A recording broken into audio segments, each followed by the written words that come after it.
Today we're going to be installing a Unichip plug and play harness on it's a Mazda BT50, but the principle is the same for a PX1, 2 or 3 Ford Ranger as well. So I'm going to talk you through it. First of all, I'm going to discuss what you're going to get in your kit. And having a look at it here, you can see that there is a plug and play harness with 3 plugs. Got an injector driver plug and a Uni-X plug that goes to the Unichip, a Unichip mount bracket and the hardware to mount it, bridge plugs with some grease, and of course the Uni-X and the injector driver. I'm going to show you where we're going to mount the Unichip. I know that seems like a bit of a backward process, but it's a good idea so that you know how to set up the mount. So if you come over to the car here, this mount is designed to pick up this blanking plug here. So you're just going to need a small screwdriver or a trim removal tool, pop out this plug or body clip, and that's the hole that we're going to use to mount the Unichip. Setting up the Unichip on the bracket with the hardware that's been supplied to you.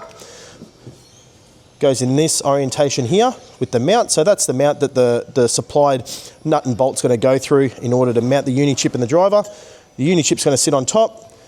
The injector driver is upside down, sits on the bottom.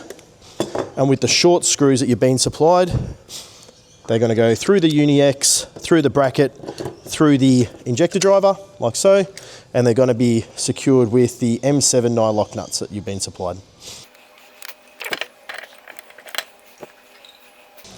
Now's a good time to use the dielectric grease as well, just to put inside the terminals on the Unichip and the driver.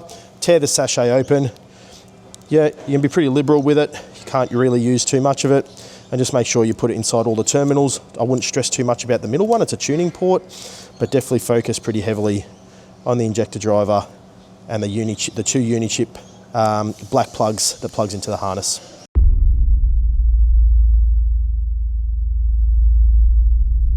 All right, so things that we've got to remove in order to fit the Unichip. The factory ECU is underneath this fuse box. Battery, fuse box, ECU cover plate all need to be removed. If you've done this plenty of times modifying your Ranger, you can skip ahead from here.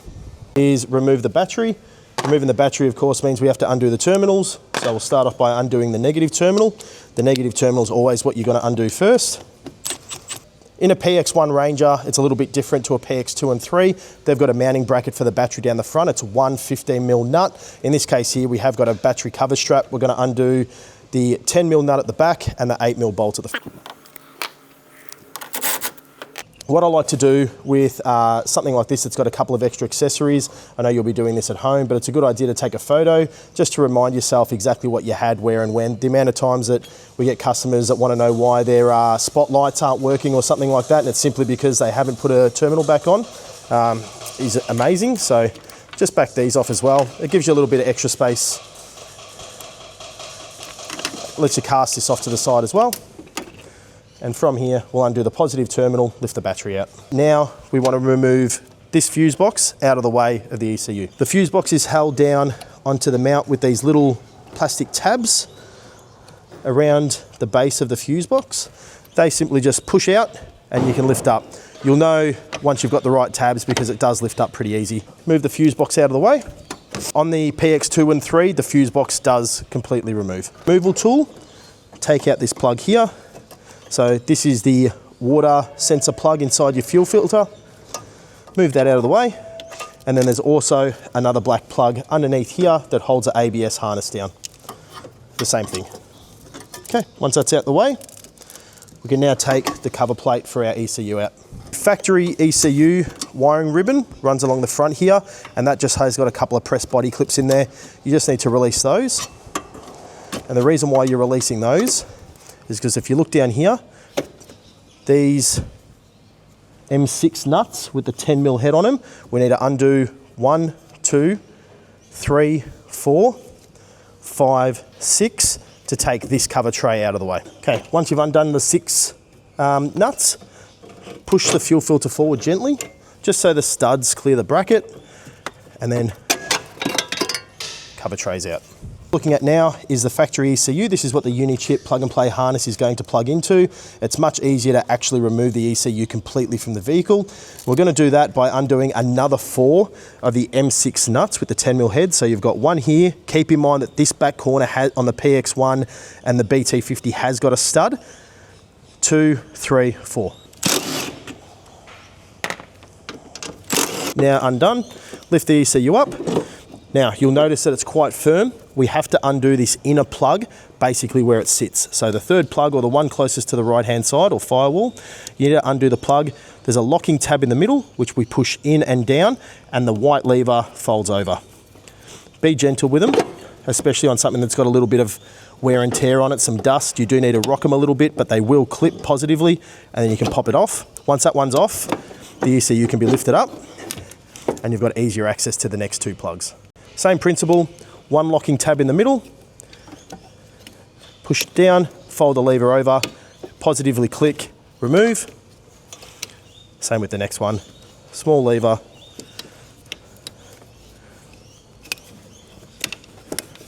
okay, now got the ECU out of the car.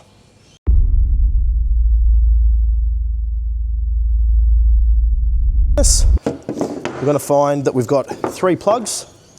Okay, now these 3 plugs are going to terminate inside into the factory ECU. So we're going to do that. You can't mix them up. So for example, they will only go in one position. So they can't go backwards and it can't go in the wrong plug. But there is an orientation to have to do it. So what you have to do is you have to start at the small one. Again, use the lever, positively lock it down, move to the middle one. Again, the lever, lock it down. I want to reconfirm that this plug here will not fit into that plug, so you cannot mix them up.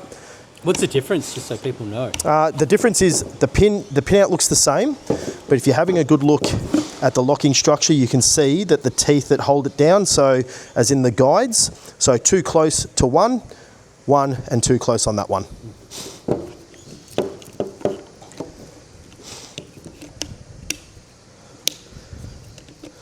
As always with a Unichip, don't try and put the plug in on some silly angle. It's very easy to just put it in square, little bit of pressure downwards towards it where you want it to go, keep it square and lock it down.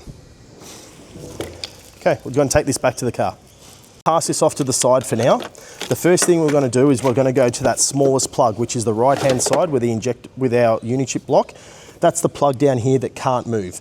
It's basically held in place by a bunch of clips underneath the fuel filter from factory. So that's the one that we're going to plug in first. And these can only go in one way as well? Correct, yep. So again, if I do try and put this one here on backwards, it does not line up, it won't go in. You can see that it doesn't even try and go in. So just make sure that as you're putting them in, if it doesn't feel right, it's probably not. So just make sure you line it up properly, lock the tab down again, and that's complete. This plug here, what we're going to do, this is going to rest just on the back side of this mounting plate here. Once that part there is done, we're going to put our factory ECU back in by bringing over, we're going to follow the orientation the wiring wants to go. So we're not going to try and mount it up like this. We're going to let it follow its orientation across the top of the ECU plugs. Find the studs that we need. Make sure that we've got everything clear out of the way. And get our ECU back into place.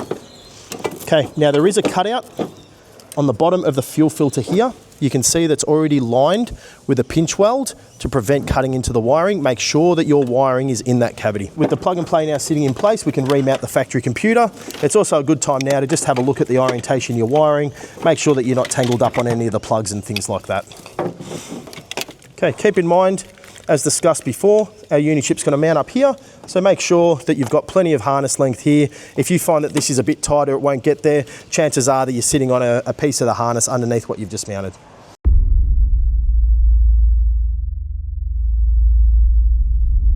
We're going to remount our computer, 3 nuts and the 1 stud in the back. Our computer's now mounted, but we've still got 2 Unichip plugs that we need to plug in. So these 2 here are going to line up with the 2 factory ECU plugs here. Again, you can't mix them up. The way this is going to end up is this flat ribbon is going to be coming across the top of the ECU, in between the 2 mounting points, and then that cover plate's going to go back on top.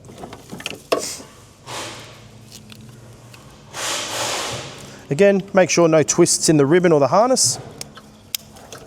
Lock them in positively. Okay, now orientation wise, make sure you've still got plenty of length for your Unichip mount. tuck it out the way, rest the harness down. In your kit, you would have been included some Velcro and some cable ties. This is your opportunity to zip tie the harnesses down here. They are very robust and they won't come apart, but it's also good practice just to secure them a little bit better. We've got the access points again for our ECU cover and fuse box mount, so we're going to put that back on now. Careful not to pinch any of the wires. And again, critical with the bracket for your ECU harness here.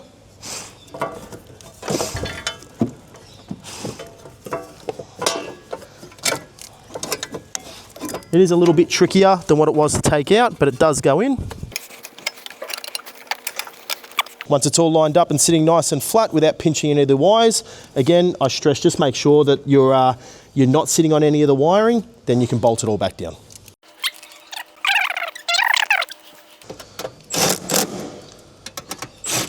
Make sure your body clips go back in, and you are just going to have to fish down to find that little fuel filter signal wire from the bottom of the fuel filter. And go back in. Again, on a PX2 or PX3, the fuse box would have been completely off the car. That's because they've got a positive battery terminal on the back of them that you undo. Line up all those mounting posts, and just, again, with a little bit of persuasion, we should be able to get that back in nice and flat. Screw back in, mount up the Unichip, plug it all in, and we're good to go. Okay, we're going to sit the positive terminal back on. Make sure we keep that negative terminal off for now. We don't want to make the car live just yet. While we put the battery bracket back on, reconnect all of our positive terminals, and we're going to put that one on last. Okay, now my advice on the PX1 would be to tighten up the bolt on the front that goes into the rad support. And then from there, use the post on the back just to tighten it down firmly enough that it holds the battery in place. Again, these are accessory wires, so if you're Ranger BT50 standard, you're obviously not going to have any of this.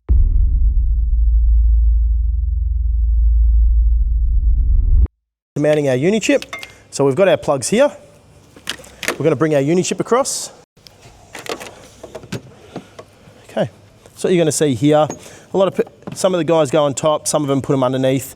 I like to sit them like that. The reason why I like to sit them like that is because the gap in the Unichip, you can utilise this part of your firewall there to support the Unichip a bit further, which is the large white plug. Again, none of this on the angle type thing, just nice and square. You'll feel it positively locate, clip into place. In this other Ziploc bag you've been supplied, you'll see that there's some bridge plugs to bypass the Unichip if ever needed, but you'll also find some Allen keys and some screws that we're going to use to secure the lids down on the Unichip. Now the key with this is to tighten up the lid, but don't over tighten it. I've seen many Unichips come back where people have basically used a 1/2 inch rattle gun to try and tighten these self-tapping screws. You just want to tighten it so that the lid is flat with the Unichip. That's what activates the seal. It doesn't need to be pulled down to 200 foot-pounds. My recommendation is, it is a self-tapping screw, so it is cutting its own thread into the Unichip block, would be to start one, let it stay in place, and then start the second one. Tightening these up evenly is key. Again, you don't want it to be on an angle, and you don't want the Unichip lid itself to be caught on one of the inside ridges. So you want to make sure that that actually pulls down nice and squarely just under your own strength. Okay, you can see that the lid's closing up. Once that lid is down and the Allen key goes tight, that's it. It's got a rubber seal on the inside of it. You don't need to force it. Check your orientation. Yep. So what you're going to see here is, if that's like that, for example, you're not going to want to mount it with your wiring twisted. So this is the opportunity. Find the point where the wiring's nice and neat. Make sure that everything still lines up really well, like so. And we can go from there. They cross over inside the lid. The injector drivers don't do this because there's only one plug, but the Uni-X plugs cross over. So the plug on the right will plug into the plug on the left on the Unichip, and the plug on the left crosses over and plugs into the right side of the Unichip.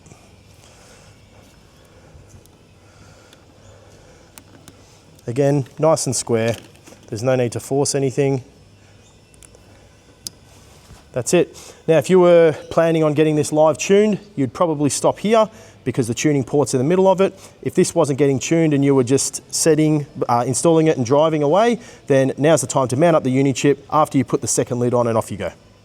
If we've got to this point here and you've gone with our optional 5 map select switch, which needs to go in the cabin, this is where that's going to plug into. So there's about 4 or 5 different grommets on the firewall of a Ranger, Everest, etc. It's up to you where you go through. I go usually through the one in the corner here. Some of my other boys cross over the firewall following the wiring harness and go through the grommet behind the water reservoir over there. It's entirely up to you, but this is where the map select plugs in. Do this before you reconnect the negative side of the battery. If you're not using it, just tuck it out of the way. That's done. Negative terminal on. Tighten up the terminal.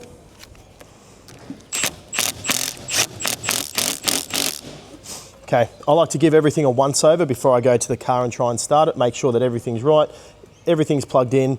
All the accessories that you disconnected are reconnected. Your fuse box is sitting at its proper location. Take mental note of where everything's at. Once you're pretty confident with everything you've done, we'll go around and start the car.